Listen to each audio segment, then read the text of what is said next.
देखिए, आज हम आप लोग को जो 10th क्लास में एग्ज़ाम दे रहे हैं ना, उनके लिए बिल्कुल टेंशन नहीं लेनी, क्योंकि हमारे वीडियो में लगातार बने रहिए आप लोग। देखिए, हमारे वीडियो देखने से आपको एक फ़ायदा नहीं है, बहुत सारे फ़ायदा हैं।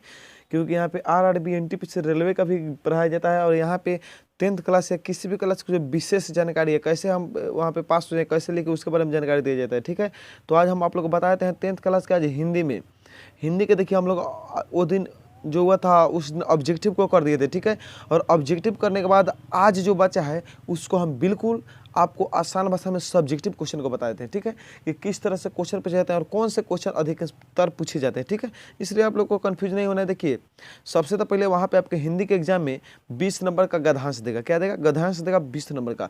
जिस गद्यांश को पढ़कर उत्तर देना है, जैसे कि हम एग्जाम्पल में बता दे रहे हैं, जैसे कि यहाँ पे है अब्दुल रहीम खान खाना का जन्म सन 1553 ईस्वी में हुआ था, ठीक है? तो नीचे क्वेश्चन में पूछ देगा कि अब्दुल रहीम खान खाना का जन्म कब हुआ था। लिखना है कि अब्दुल रहीम खान खाना का जन्म 1553 में हुआ, ठीक है?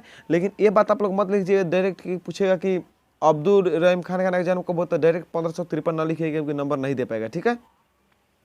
आप लोग लिखना कैसे कि अब्दुल रहीम खान खाना का जन्म कब हुआ, तो लिखना है कि अब्दुल रहीम खान खाना का जन्म 1553 में, ठीक है? क्वेश्चन है, उस क्वेश्चन को रिपीट करके वहाँ पे आंसर डाल देना है। कब? तो यहाँ पे 1553, ठीक है? और उनकी मृत्यु कब हो गई? 1625 ईस्वी में हो गई, ठीक है? यदि मृत्यु पूछता है तो 1625 में।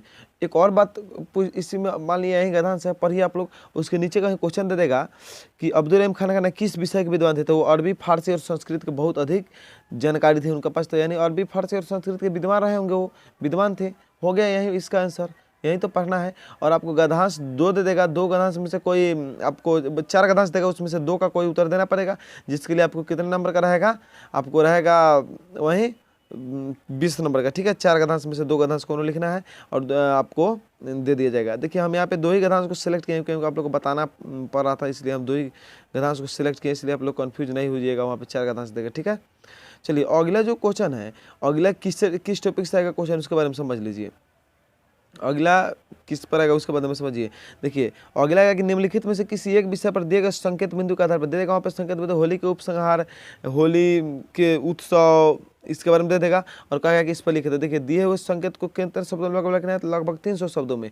एक नंबर मान लिया, उसमें 5 को देगा लिखने के लिए, 5 में से कोई एक को लिखना है। जैसे मेरे प्रिय कवि साहित्यकार प्रेमचंद्र के बारे में है, दूसरी का यहाँ मेरे प्रिय कवि तुलसीदास के बारे में, तीसरी का है होली के बारे में, और चौथा देखिए क्या है, चौथा इसमें नारी शिक्षा के बारे में है, चौथा है नारी शिक्षा के बारे में, और पांचवा है कोरोना वायरस। तो आप लोग क्या कीजिए, कोरोना वायरस को बढ़िया से पढ़ लीजिएगा, और मेरे प्रिय कवि प्रेमचंद के बारे में, ठीक है?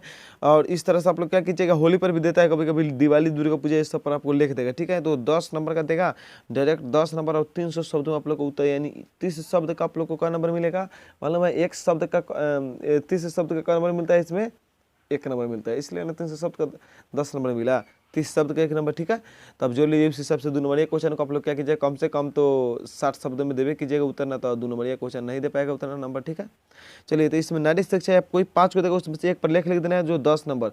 आप लोग यदि कमेंट करते हैं कि लेख कैसे लिखा जाता है, कि पूरा नंबर दे, तो क्या कीजिएगा, आप लोग इस पर कमेंट कर दीजिएगा, तो हम एक वीडियो बना देंगे कि कैसे लेख लिखें कि हमको अच्छा से अच्छा नंबर दे, और वो भी कन्फ्यूज में पड़ जाए कि किसने लिखा है, ठीक है? इसलिए आप लोग ये भी कमेंट करते हैं तो बता देंगे हम। अगला जो क्वेश्चन देगा वो क्या देगा कि अपने बोर्ड परीक्षा का वर्णन करते हुए अपने मित्र के पास पत्र लिखे या पिता के पास पत्र लिखे, ठीक है? अथवा दूसरी कम दे देगा कि महंगाई को देखते हुए बाल संवाद लिखे, ठीक है? तो दोनों में से कोई एक लिखना है, दोनों को नहीं लिखना पड़ता, ठीक है? अगले क्वेश्चन यही देगा कि एक पत्र लिखा, नहीं तो संवाद लिखे। तो संवाद आप लोग को मालूम नहीं है तो क्या कीजिए, पढ़ लीजिए, ना तो आपको लगता है कि पढ़ने से नहीं होता है तो कमेंट कर दीजिए, हम इस पर भी एक वीडियो बना देंगे, उसमें मेरा क्या जाता है।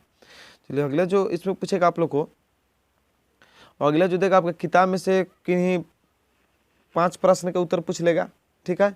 लेकिन कहीं न्याय के अनुसार 10 प्रश्न पूछे तो वो भी पूछ सकता है। तो आप लोग देने में क्या जाता है, 20 नंबर, 20 क्वेश्चन पूछेगा, उसमें से 10 का देना है, 10 पूछेगा तो 5 का देना है, 12 पूछेगा 6 का देना है, ठीक है? इसलिए आपके पाठ्य पुस्तक से भी क्वेश्चन को पढ़ लीजिएगा। सब VBA क्वेश्चन को मैं सेलेक्ट कर लिया हूँ। जैसे कि VBA क्वेश्चन है कि मैक्स मुलर की दृष्टि से स्वच्छ भारत दर्शन कहाँ हो सकते हैं, गाँव में हो सकते हैं। परंपरा ज्ञान के लिए आवश्यक है क्यों, ये आपके VBA क्वेश्चन है। घनानंद के अनुसार परहित का देह कौन धारण करता है, घनानंद के अनुसार परहित का जो देह धारण करता है वो कौन करता है, आप लोग को मालूम होना चाहिए कौन करता है, वो बादल करता है।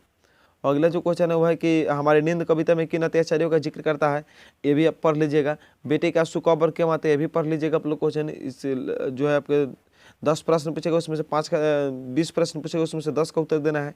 रस खाने माली मालिन क्यों और किससे कहा है, तो पढ़ लीजिएगा। कृष्ण और राधा को कृष्ण को माली और राधा को मालिन कहा है क्योंकि मालिन वह अधूरी है जो अपने प्रेम वाटिका में घूमती रहती है, कृष्ण के प्रेम में राधा इसलिए। अगला जो है वो है कि कवि को बूढ़ा, अगला जो है वो है कि कवि को बूढ़ा वृक्ष चौकीदार क्यों लगता है, यानी कवि को बूढ़ा वृक्ष क्यों चौकीदार लगता है उसके बारे में है, तो वो भी आप लोग पढ़ लीजिएगा।